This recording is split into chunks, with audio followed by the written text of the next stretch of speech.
A note: following advice from Work-Life Imbalance may lead to action being taken by HR, your family, the authorities, or higher powers.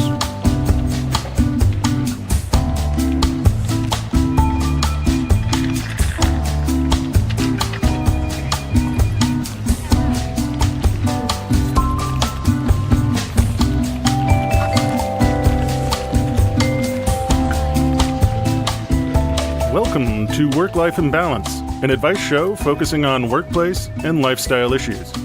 Any resemblance to actual advice, living or dead, or actual wisdom is purely coincidental. I'm your monstrous manager, Frank Eastman. And I'm your Jingle Bell buddy, Derek Lewis. Today we'll be discussing giving gifts in the office in the deep dive before we answer an audience question and an issue from the internet. But first, time for the daily stand-up. Frank, can I say, I'm feeling festive as fuck. Are you, Derek?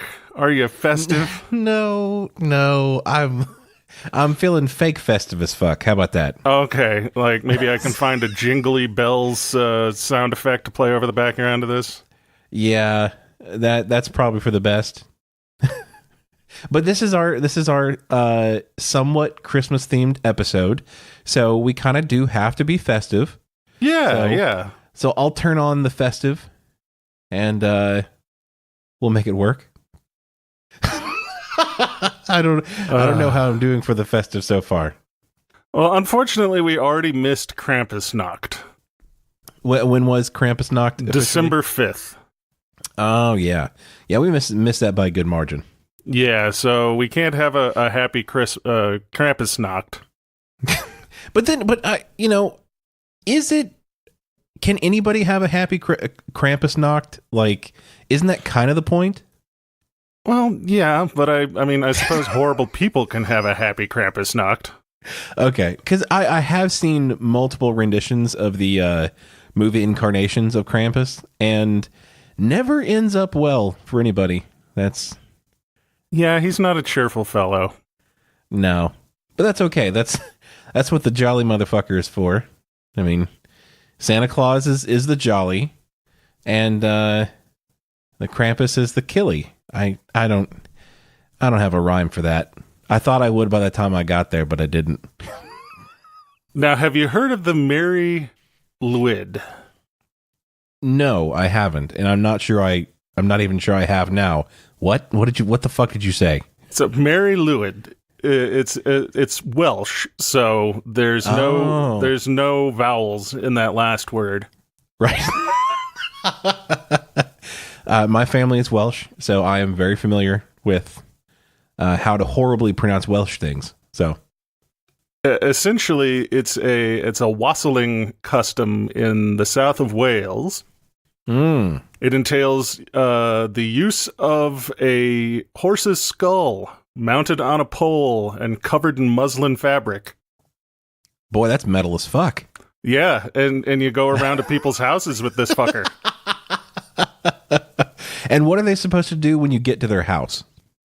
That you ask them for entry using your horse skull, and then they deny you entry with a song. I mean, I will say, like, denying somebody with a horse skull is my typical MO. So, but is there a particular song, like a very particular song you have to sing to deny them? I'm not necessarily sure about it. I think it's wassailing songs, and they're Welsh. So maybe there's a collection of songs you can sing to ward off the the horse skull. But eventually, like, part of it is you do essentially at some point let the horse skull into your life. Oh no. And oh no. And then all the people who are carrying the horse skull get invited into the house, and you drink all their booze. I mean, that sounds okay. Like, I could get behind that. Now, does it have to be a horse skull? Like, I mean, that's the contemporary. Like, I think it's part of an older tradition. Which, is sort of found throughout Great Britain. But, I guess they just pick up dead animal skulls and turn them into puppets and scare the shit out of people. Okay. But if you've ever seen one, you should go look for pictures of it because they're festive as hell. Like it's not just like, some random horse skull. Oh no. They've put Christmas ornaments in the eye sockets. Oh, well, that's nice. They've festooned it with ribbons. I'm going to Google it. Those horse skulls are very festive as horse skulls come. I expected them to be festooned as such that you couldn't tell that they were horse skulls. No. Oh, boy. No, they are not. They are very clearly still horse skulls. Yeah, it's just a horse skull, but where the eye sockets are, they've stuffed some jolly little Christmas ornaments. I think that is the eyes are the foci of the jolliness, and the rest of it is creepy, crazy horse skull. So, but I will say there is a picture of one where they have mounted some deer antlers onto it, which make it. I consider it particularly festive. Although I will say, selling that as a horse skull at that point is kind of difficult. I think it then is probably a reindeer skull, but what the fuck do I know? I'm no horse boneologist. I don't know about horse bones. I'm glad you're not a horse boneologist. That's illegal in most countries, I think. Oh, but yeah, I mean, I think everybody at this point knows that most of Christmas is not like Christian. right. It is the co-opting of a whole bunch of pagan ass shit over the course of hundreds of years where it's like, we're going to get absolutely wasted and fuck shit up. And then they're like, for Jesus? It's like, no Christians, not for Jesus. For Jesus. But then eventually they're like, oh, well, our thing kind of happened around the same time too, so we're gonna toss our lot in and celebrate around the same time. And as with all things that are like that, everyone forgets the original one and only remembers the religious one or the Christian one. That's unfortunate because I will say, like, pagan holidays probably are a lot cooler than Christian holidays. I mean, they generally involve getting fucked up a lot more. Yeah, a lot less. I was going to say a lot less death, but that's not true. Like, it's not that it's less death; it's less like death of a single person type of thing. Like, that's I don't know. Well, I think most of those pagan holidays were, based around the rebirth of nature and the sun and things like that. It's like, they're sort of taking place near the solstice, which is the longest night, and they're celebrating for when things are going to start reversing back into springtime and people not freezing to death. Right.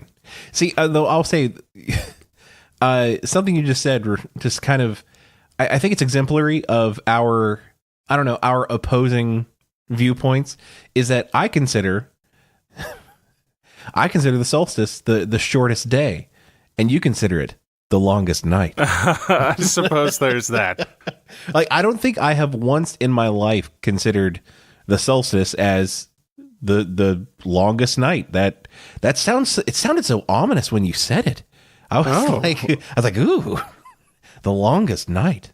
Oh yeah, I mean, that's how I've always thought of it. I guess there's a pretty stark divide between us there, at least. Right. Glass half full, glass half empty. But I believe that Christmas was actually banned in America in the early years. Really? Because traditional, like, British Christmas involved getting absolutely blitzed fucking drunk, wassailing, and going and basically blackmailing rich people for food and drink. It was like, we wish you a Merry Christmas, or we going to bust up your shit. Well, I mean, like, that we wish you Merry Christmas does say, like, now bring us some figgy pudding, and we're not leaving until we fucking get some. So, like, yeah, it's still in there somewhere. It's still that give us some fucking booze and some pudding, or else we're fucking your shit up. So it really is just another version of Trick or Treat, but a little colder and slightly less. I was going to say less skeleton-y, but that but we've already clearly is proven not that true. wrong. Yeah, that's clearly bullshit. I think we should bring back the old ways, Derek. I mean, roving gangs of youth getting drunk and demanding things from rich people seems like a bomb-ass holiday.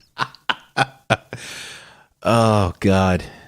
But I do love the Christmas holidays, except for the part where, like, every year I tend to get blind, stinking ill.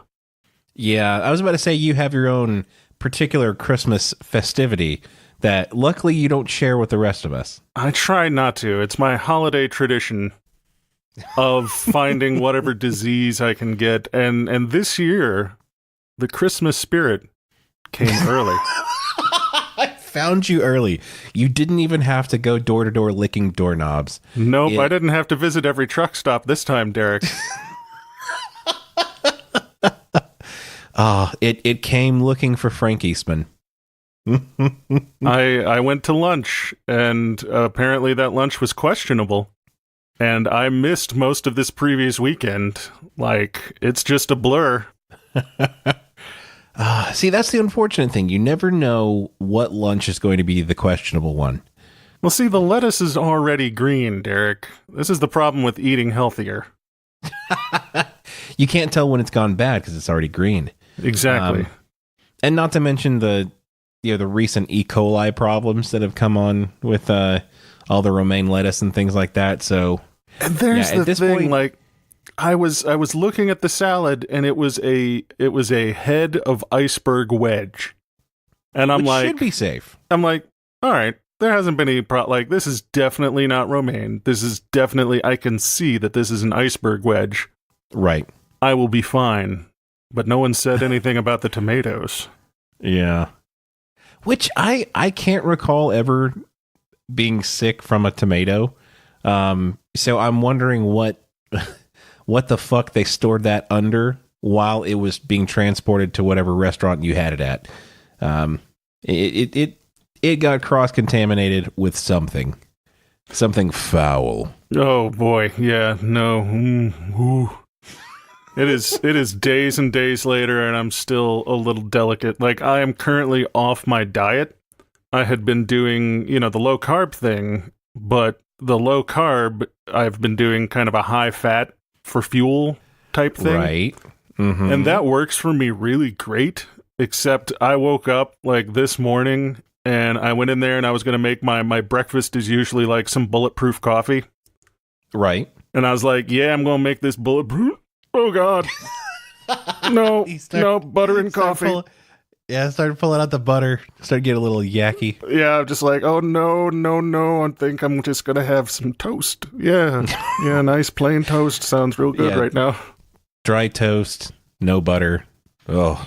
So, yeah, today has been like, I'm going to eat some crackers. Yeah, crackers sound good. And pretzels. All these carbohydrates. Empty carbs, but gentle carbs. Well, I mean, the good thing is that I think your overall like net loss for the week is still going to be on the good side, because there's no diet plan like maximum evacuation from every port. I'm on the new diet, the food poisoning diet, Derek.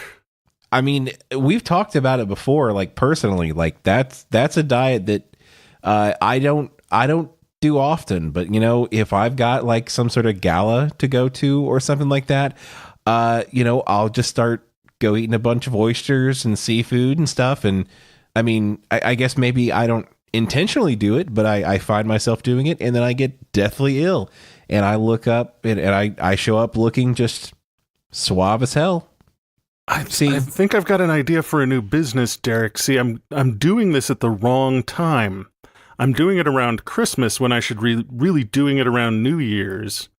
And I should absolutely be shipping it out to people so they can get a head start on their New Year's weight loss resolutions. I mean, nothing will give you that jump start towards your diet goals like losing 10% of body weight in a single weekend. I mean, It really sounds like a great plan. I'll let them get over the hangover from New Year's, and maybe like January 2nd or 3rd is when I ship them like the Frank Eastman box of questionable seafood. Oh, God. Room temperature vegetables. Oh, God. Maybe some cheeses that should be stored at cooler temperatures, but you clearly have not stored them at cooler temperatures. My lukewarm brie selection. Remind me not to order that when you do it. I mean, I am happy to pitch in and get it on the ground floor, but I will not get high on our own supply. So, Derek, would you like to get to the deep dive? Let us do that. So, I want to interrupt the deep dive just a little bit. Okay. Because our audience question is going to play into it. So I think what we'll do is we'll visit the audience question. Okay. And then in doing the deep dive, we'll be answering half the audience question, and then we can answer the other half of the audience question afterward. Oh, that is nice. I do hope you can help. As you know, I am a teacher, and I work at this amazing school. The kids are great. It's a very small school, and it's a very friendly, affable community of people. Everyone goes out of their way to help each other in any manner. My concern is the upcoming holiday season. I already put a holiday card in everyone's mailboxes today, and I'm already panicking because I forgot a few people.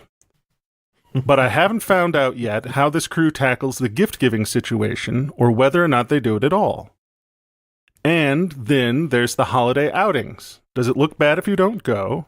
If you can't already tell, I just started at this school earlier this year and don't want to get off on the wrong foot. Any advice for a newbie during the holidays? Sincerely, Stressed in Scotch Plains.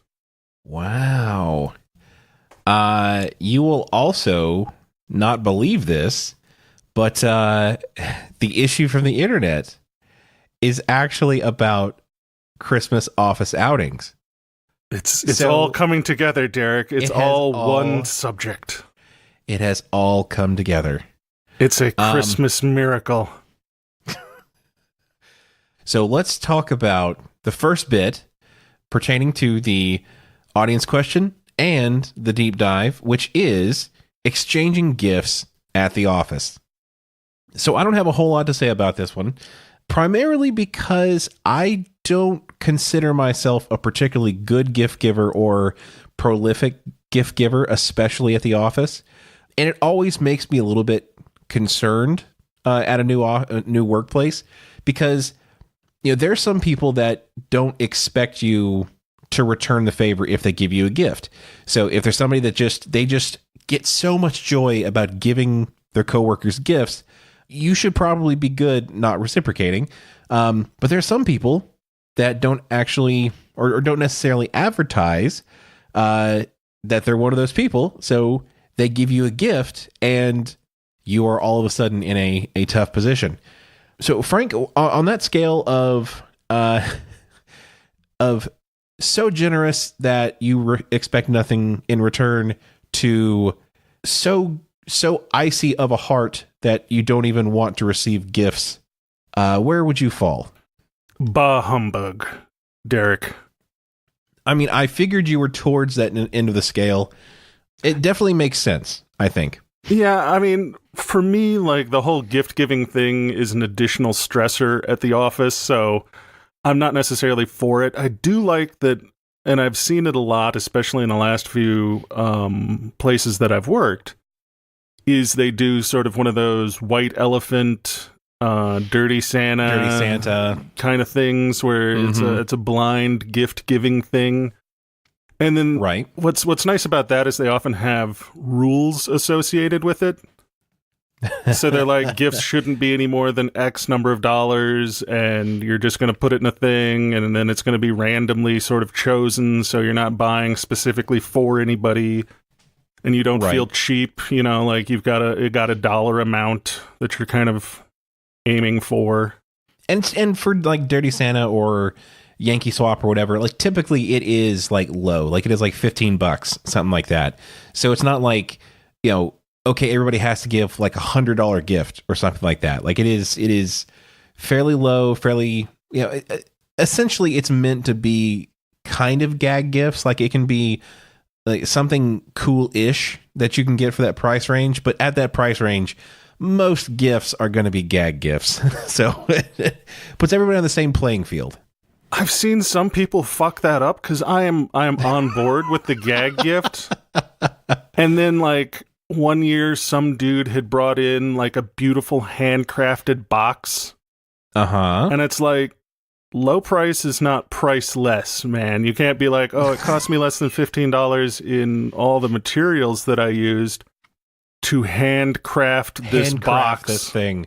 Holy shit. And it's like, how about fuck you, dude? Somebody like gave some socks that look like naked Santa butts, and you are showing all of us up. Yeah, okay. So specifically talking about like the gift exchange or Dirty Santa or something like that, there clearly is there is a point when it is too much, when either a gift is, I think there's actually on both ends of the scale, when a gift is too good and when a gift is too bad. Like there are maybe not clear ends of the spectrum, but you can tell it's kind of like porn. Like you can't really describe it, but you know it when you see it. And like you said, like that handcrafted, lovingly created work of art that may, like you said, may have fit the bill as far as like the $15 price tag, but the amount of love that went into it, that is not really what they were going for. Then on the other end of the spectrum, like $15 can get you a lot of like really offensive shit. Yeah, I was gonna say, I think the other end of the spectrum is anything with a penis on it. I think you're being a little restrictive. I feel it's The Office, Derek. Okay. That is true. That I agree with that. That at The Office, it is safer to assume that anything with a penis on it is out of bounds. Santa butt, okay. Santa butt is okay. Because, the thing is, like, I've been in some weird, like Dirty Santa exchanges before. I've seen some shit. I have. Because, like, sometimes you're with a group of people that you think are, like, stuck up, like they don't know how to have a good time. And so you get like this really conservative gift that, nobody you think will not offend anybody. Like it's something just completely, it's like a fucking candle or something like that. Not even a good candle. Cause like with a $15 price tag, you're not getting a Yankee candle. You're getting like some like busted ass Target candle. So like, it's not even going to fill up the whole room with a scent. It just says holiday cheer, and you're like, what does that even fucking mean? Didn't even spend enough to get a specific scent. Like it didn't even pay for them to describe what was in the candle. So like, yeah, like you have that completely innocuous gift that nobody's going to get offended by, and you show up and like all the other gifts are like just raunchy as fuck. Like one year I literally brought like a candle or something. I don't remember exactly what it was. But I brought it and there were things like there were thongs, banana hammocks, more like 4 or 5 different iterations of skimpy underwear. Were you working at Pornhub? No, I wasn't. This was at a what I would consider a fairly professional setting. And like apparently everybody just had this agreement that like nobody was going to get offended. And so like it didn't go as far as to like somebody bring like a sex toy or something, but there were a lot of like lingerie style gifts. And there was some modeling going on after the fact, which was the second part of it that I did not expect. Derek, sometimes I just like to feel pretty. I know, but like the underwear that that could just kind of like supports the boys and goes up over your shoulder, like that's not a good look on anybody. If Borat can't pull it off, I don't think anybody can. It can surprise just you. A marshmallow and floss. Just yeah, marshmallow is supported by some dental floss. No, but like if you misunderstand or like just don't necessarily read the room correctly in some sort of dirty Santa situation, it can either lead to you feeling like you missed an opportunity to be funny, or it can really make you feel like, God, I hope nobody realizes that was the gift that I brought, because it can make your life a living hell afterwards. I mean, I'm hoping that I don't end up working at any place that's got some weird undercurrent of sexual tension going on between accounting and sales support. That everything gets that freaky. Because usually for those, when I'm forced to do so, I'll go ahead, like my gag gifts are usually pretty gag gift in nature. And I try to get stuff that people haven't seen before, so I'll go out to some weird places and I'll get like Be more specific, Frank. Well, like mints that taste like bacon. Hander pants, which are underpants for your hands. So is it just like tidy whities that fit like a glove? Exactly. And then you put your glove on, Derek. Oh, I'm all in on that. Oh, that is good to have that extra layer of protection, man. So what you're saying is anytime heretofore that I have put on gloves, my hand has been going commando. Exactly. And I just didn't know it. You a nasty boy. Oh God. Just getting it between the finger sweat all over your gloves. You need hander pants. See, that's when that gag gift you think is going to be a gag gift turns out to be very extremely functional. I am all in on that. I'm not going to tell you whether or not I'm going to order that later.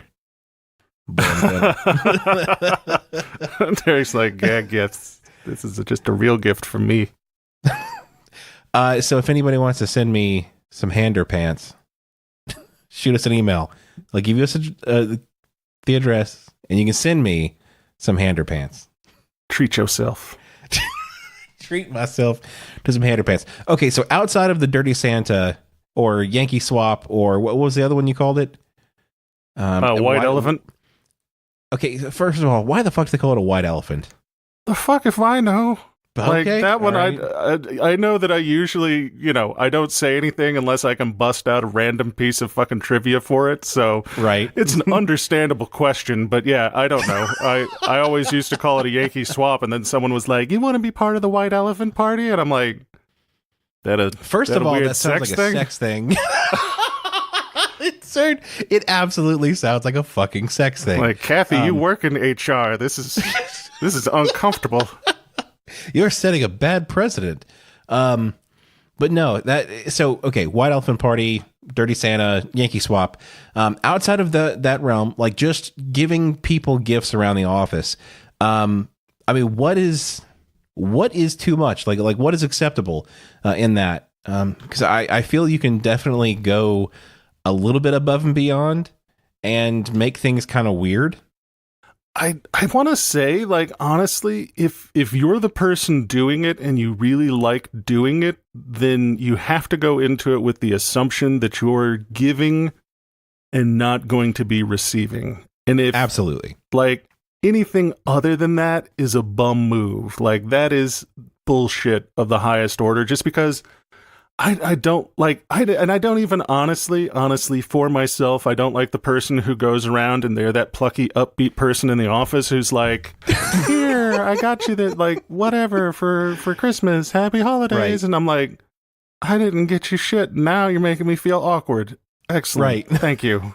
Thank you for this. Anxiety. It's worse than not getting, yeah, exactly. You have gifted me anxiety. I would have preferred you not give me a gift, because now, like you said, now you have given me anxiety, and I had enough. I was full up on anxiety. We're all full up here. Now, I will say, like, candy, I think is okay. Like, I've had a few offices where, like, somebody will just go, like, completely berserk and buy, like, probably $20 worth of candy, of, like, really nice candy for everybody. That I'm okay with, because it's something that, like, says, here, put this in your gob, and we're never going to talk about it again. Like, that's a good arrangement for me. Like, because if they give you, like, some sort of, like, desk tchotchke or something, that's terrible. That's a bit much. It is, because then you are expected to keep it on your desk for a certain length of time. Like, say it's like some sort of like little glass swan or something. That's a stupid gift for anybody. I'm you sorry. say that, Derek, and I have literally received a glass bird. Have you really? Yeah, God but damn. it was not from an office mate. It was from someone's kid, so I did keep it on Right. my desk for a long period of time, but it was like, yes, this beautiful glass bird will so match my skulls and women with tattoos decor in my office. This will go great in my man cave biker lounge. But no, so if somebody gives you like some sort of like like I said, desk tchotchke, you got to leave it up at your desk for a certain length of time, or you can go with the sitcom method and like find some very clever way to break it without them knowing that you intended to break it. But that's your only option, and it gets really weird and stays weird. Just from across the office. Oh shit! I dropped it. Oh shit! My most valuable possession. I done dropped it. Oh shit! Oh, bird, your life was too short.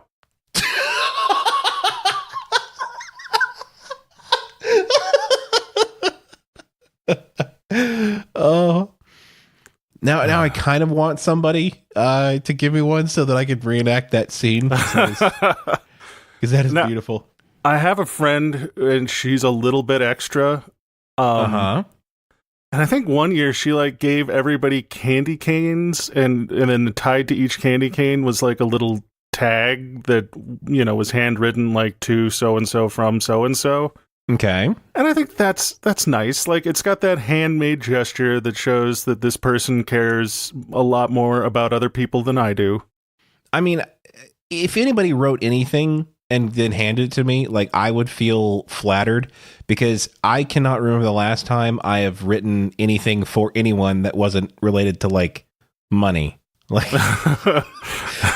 so that's significant. Yeah, and it's nice. It's one of those things where, you know, it's a candy cane, so you don't feel like the person's been put out. It's handmade, and that's the thing. Like, Right. they took the time to hand tie this ribbon and write out the note. So that's the heartfelt part of it. But then the actual gift part of it is ephemeral enough that you don't feel quite as much of the anxiety if I didn't get you anything. Like, here's a Right. 5-cent piece of candy, you know? Like, Yeah, it's a nice like sentimental gesture without like actual money attached to it that makes things weird. exactly.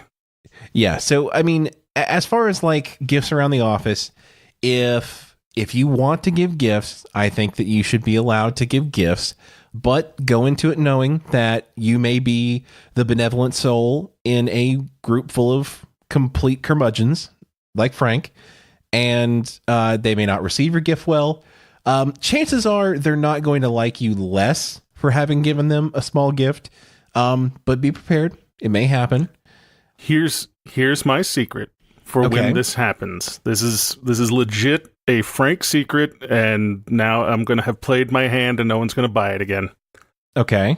I always go, "Oh, I was going to give out my stuff after the holidays when I knew everybody was going to be back in the office." And then I go buy that person something.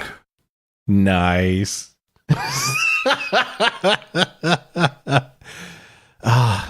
That's nice. But yeah, I think it is one of the things where now that people, if anybody listening to this podcast is around you, they will know. Hopefully for so very many reasons, Derek. Nobody that I work with listens to this podcast. You know, that's a good fucking point. That is the least of our problems. Yeah, so your secret is either safe or it don't matter. All right, so I think we have thoroughly handled that part of it. So let's move on to another unresolved part of the question from the audience, which is... Then there's the holiday outings. Does it look bad if you don't go? Any advice for a newbie during the holidays? Okay, so with that in mind, here is our issue from the internet. The title is, Do I Have to Attend a Work Christmas Party? By The Noob, spelled in a lot of leet speak, which I will not. Don't denigrate yourself, Derek. Yeah. It's 2018. They don't deserve that. So The Noob says, I've just started a new job, which I'm enjoying. I recently received an email asking all employees to choose what they would like to eat at the work Christmas party. I personally would not choose to go to such an event, as I tend to avoid social activities like these. However, the event is during working hours. I responded to the email asking if the event was optional, to which I was told no, and that if I really didn't want to go, I would have to take the afternoon off as holiday. That seems unfair to me, and I'm not sure what my options are. I feel I shouldn't have to take holiday to avoid a social event, and I think it's weird that this event happens within working hours. I should be doing my job instead of attending a social event that I don't care for and isn't related to my role. So my question is my company allowed to force me to take holiday to avoid the event? If they're not, what should my next course of action be? What can I do to avoid the party? God damn, I really need to start reading these more thoroughly, because like I completely missed the part about I should be doing my job instead of attending a social event. What a fucking nerd.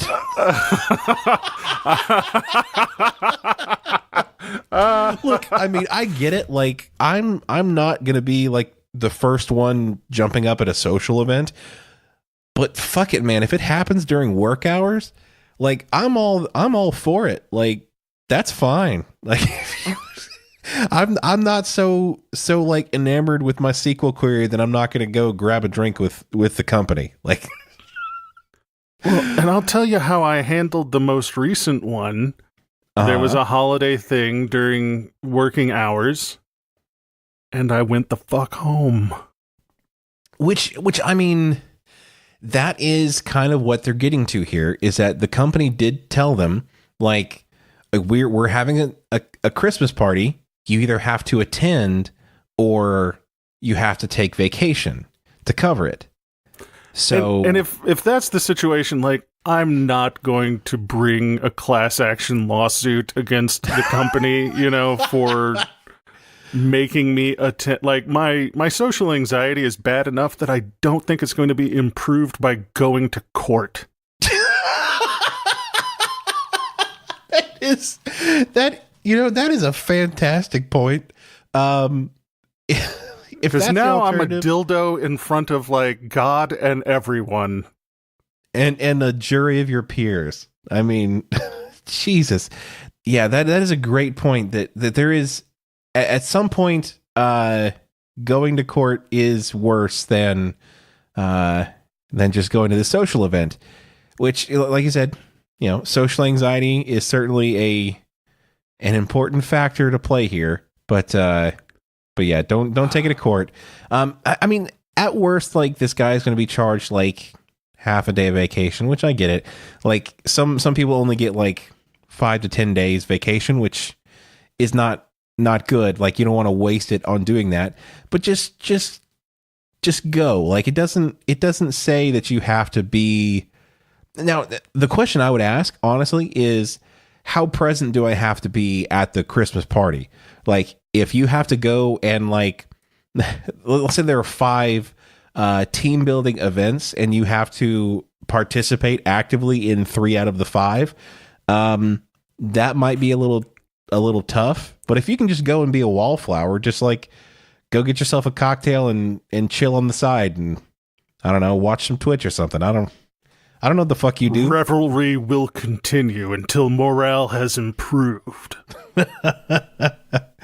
I mean, if you're so like concerned about working, like, just bring your laptop and like make it, make it a personal statement to say, I'm here.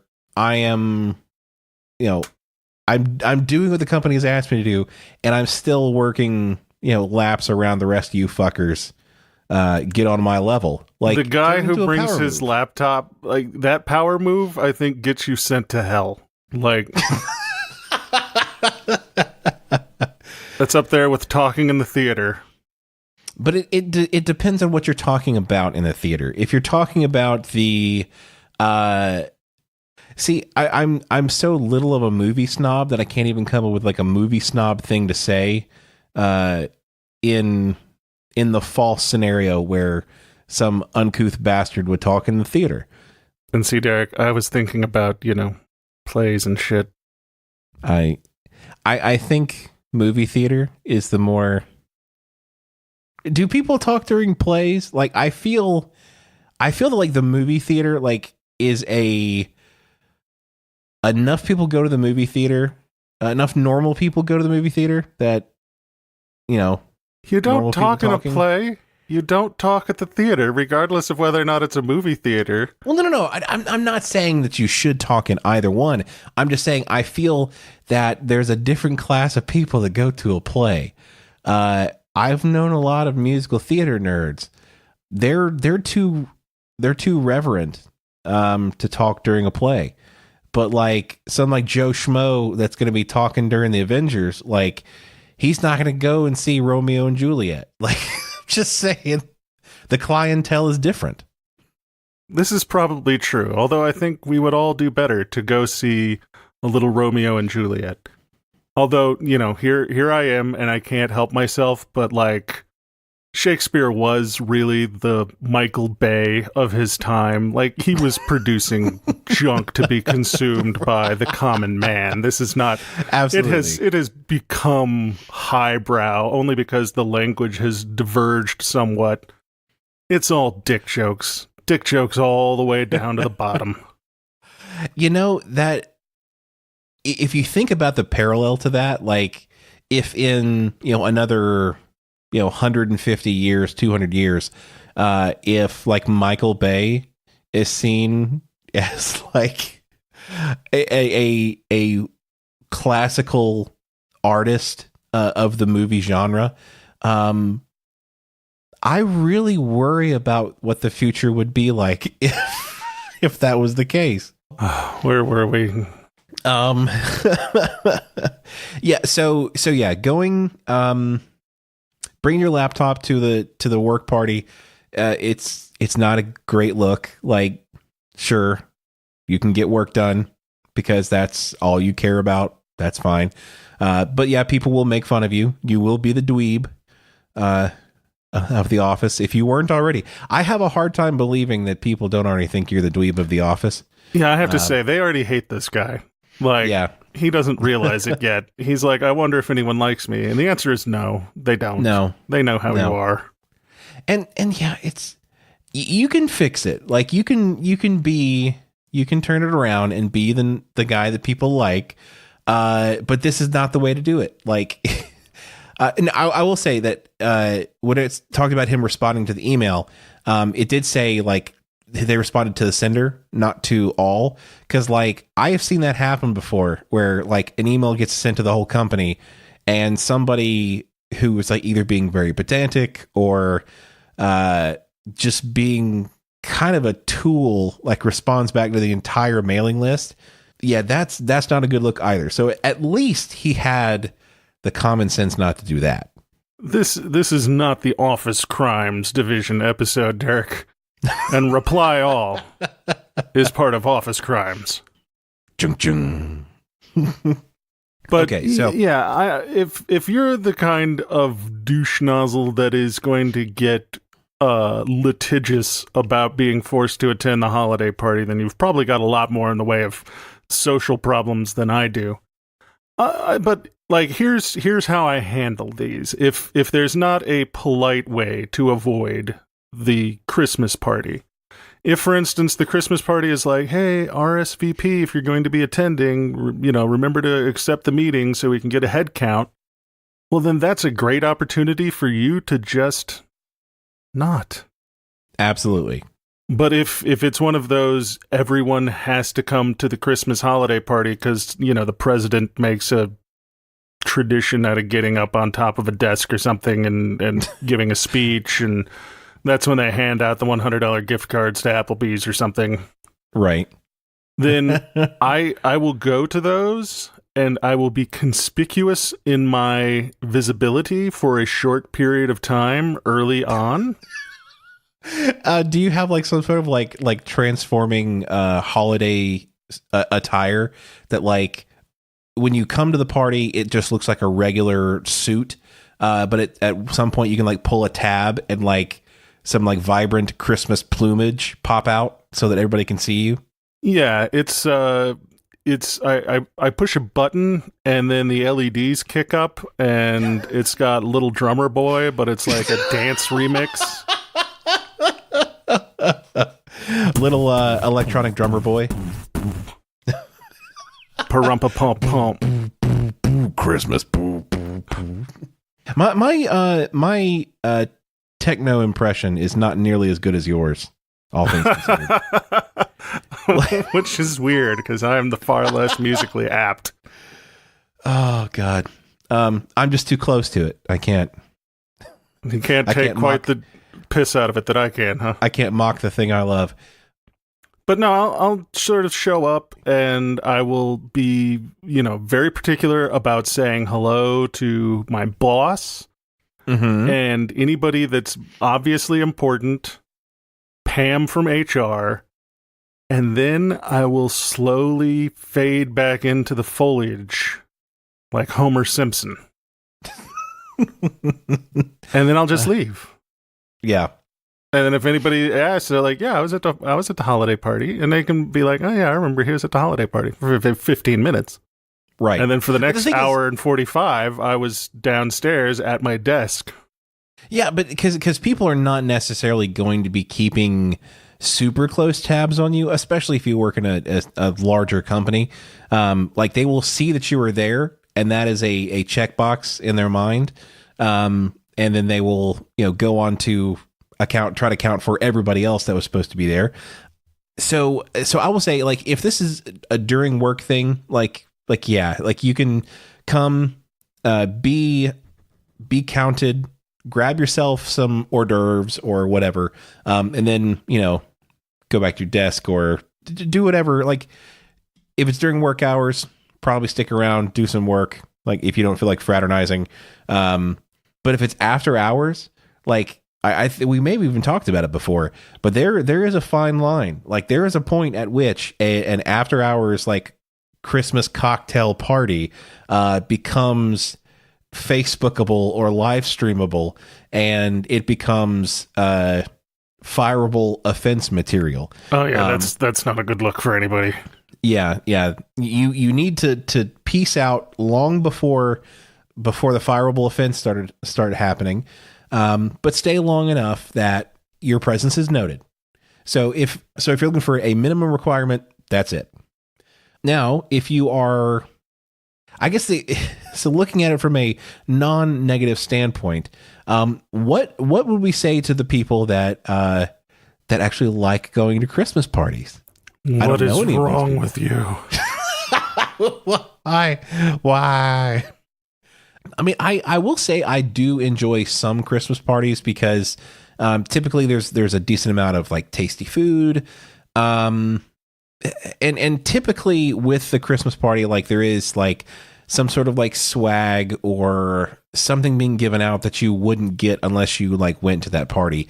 I'm not talking about like a branded party favor, but like a small bag of, little swag bag or like a little gift card or something like that. Those I'm all for, because like it's essentially them like double paying me for my time. And in that case, I am all for it. I was bribed to attend this party by free food and a $20 gift card to Applebee's. I mean, I think that's pretty much literally what I just said, but you did say it a lot more concisely than I did. I am open to bribing for people to bribe me to come to a party at any time. I mean, I've gone to a decent number of office shindigs like this, and generally, like, as I said, if it's one that I don't want to go to, I'll show up for 15 minutes, make sure that I've been seen, and then fade into the background. Some of them I stick around for, specifically because it's a big food bonanza. Uh-huh. Back when I wasn't, on a diet, and this is probably why I need a diet. See, I am the same way. Like when I walk into the party and see like, let's say there are like 50 people there, but there's food for like 100 people. Like, there are a few things that get my heart a fluttering, like an open buffet.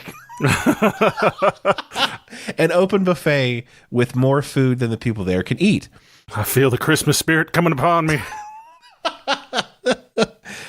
Because the thing is, like, the reason that's both good and bad, like, it's good because, like, I don't have to worry about anybody really keeping tabs on how many them little fucking sliders I eat.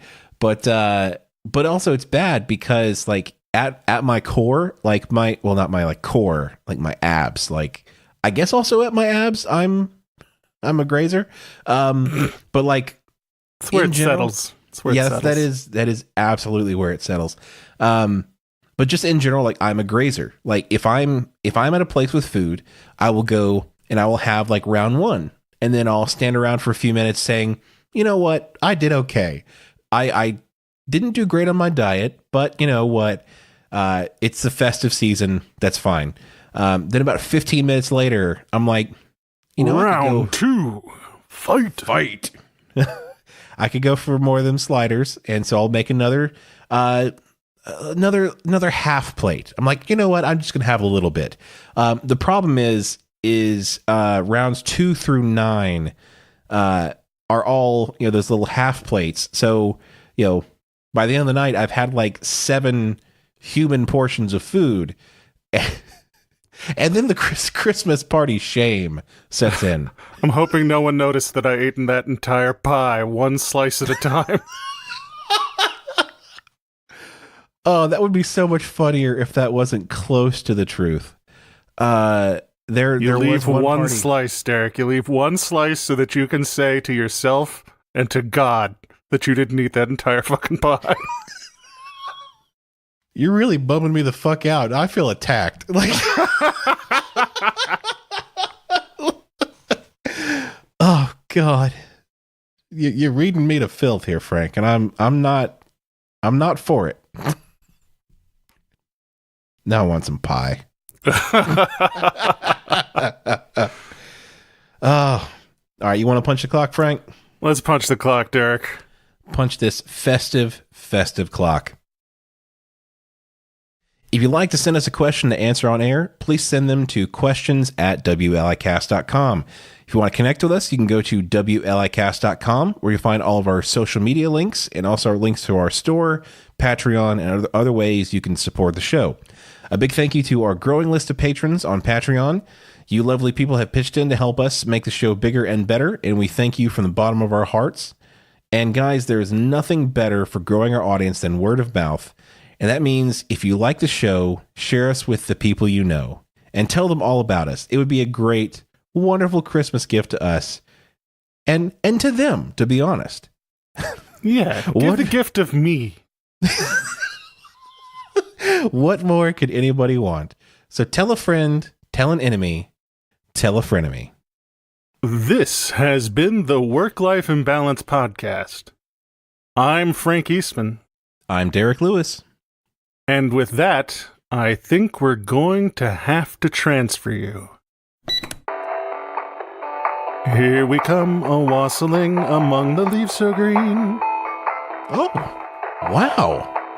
That wasn't bad. It wasn't good. I'm kidding.